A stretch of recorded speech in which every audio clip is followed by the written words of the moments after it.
guys, natumaini mko poa. So watu wote tunamjua huyu mwanamama hapo juu. Yes, Mercy Johnson. Tunamjua kama mwigizaji na mtu ambaye ametrendi sana duniani tangu miaka ya 2000. Unaelewa? So hapa katikati ameingia kwenye headline na ametrendi vibaya mno baada ya mume wake kuchafua hali ya hewa. So watu wote tunamjua Mercy Johnson ni mtu ambaye anafanya content za familia, ni mtu ambaye yuko happy, muda wote anapost yuko na watoto na mume wake. Watu wengi wana-admire ndoa ya Mercy Johnson na wanamsifu kwa kukaa kwenye ndoa bila skendo. Sasa hapa katikati bwana mumewe amechafua hali ya hewa kwa theory iliyotokea. So story yenyewe inaendaje? So theory ipo hivi, mume wake Mercy Johnson amecheat kwenye ndoa yao. Yes, imegundulika amecheat, na amecheat na nani? Amecheat na mtoto wa 2000. Mbutaranye. Huyu mwanaume bwana alitoka nje ya ndoa na akatafuta matida wake, wale wa dunia wale tunaelewana. Akaenda kumpangia bonge la apartment huko Regosi huko. Yaani alikuwa huyu mtoto wa 2000 anaishi maisha ambayo hata wewe mfanyakazi wa serikali uishi. Upo. Sasa kama mnavyojua wanawake wa ndoa takatifu huaga wanachunguza waume zao, ndipo Mercy Johnson akachunguza na kujua kwamba mumewe anatoka nje ya ndoa. Hapo sasa Mercy Johnson alifanya nini? Alinyamaza kimya. Hakumuuliza mumewe, hakugoa, na kila kitu kiliendelea kama kawaida mpaka sasa hivi wanaposti, wanacheka kama hamna kinachotokea. Sasa huyu mtoto wa 2000 baada ya kuiba mume wa mtu akajiachia. Akawa anajimaliza huko, anaongea na watu, anaongea na mashosti, ndugu jamaa na marafiki kwamba mume wa Mercy Johnson niko naye kanipangia hivi na hivi, mpaka taarifa zikamfikia mwenye mume. Hapo watoto wa 2000 akili walikuwa hawana. Na huyu mtoto wa 2000 hakuishia hapo. Yaani aliingia kwenye lavu, akabeba na mimba ya huyu baba. Hapo sasa, hapo kwenye mimba, Mercy Johnson ndo akasema, kumbe wewe hujaja tu kula hela.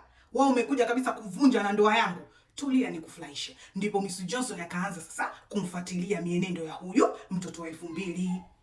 Akagundua huyu mtoto ana ujauzito na anatafuta house girl. So unajua kipindi cha mimba ni kipindi kigumu, huwezi kupika, huwezi nini, unatakiwa ukae na mtu akuangalie. Sasa huyu mtoto wa 2000 akuchukua ndugu yake, hakuchukua mama yake mzazi, hakuchukua mtu wake yoyote wa kwao, akaamua kupiga kwa marafiki zake kuomba kwamba jamani, kama mnamjua huko kuna mtu anatafuta kazi za ndani, mniconnect naye, maana mimi nina mimba na ninataka house girl.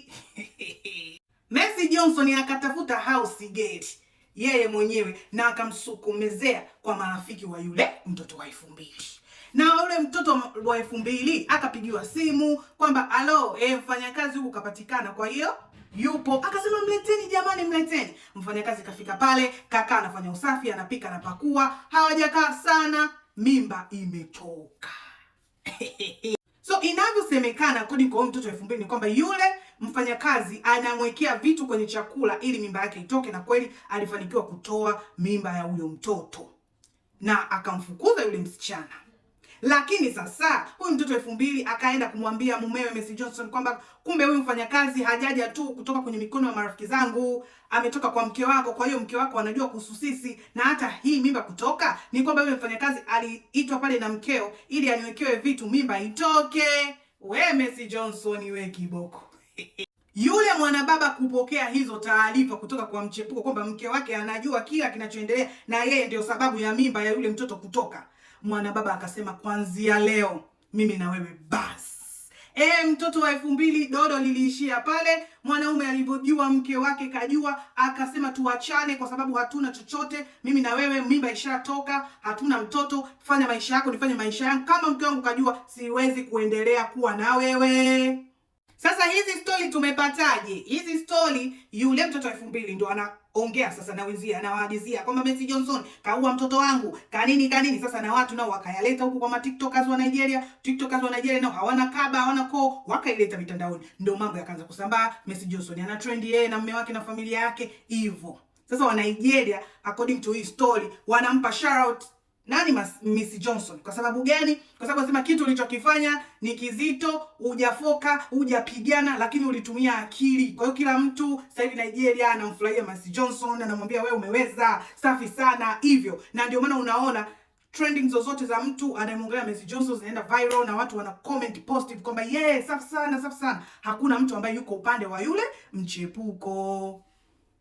Kwa sasa mchepuko hawezi hata kwenda polisi, hawezi kufanya chochote, maana hata mitandao haiko upande wake. Kwa hiyo akijiloga kwenda polisi ndo anaenda kujimaliza kabisa. Upo.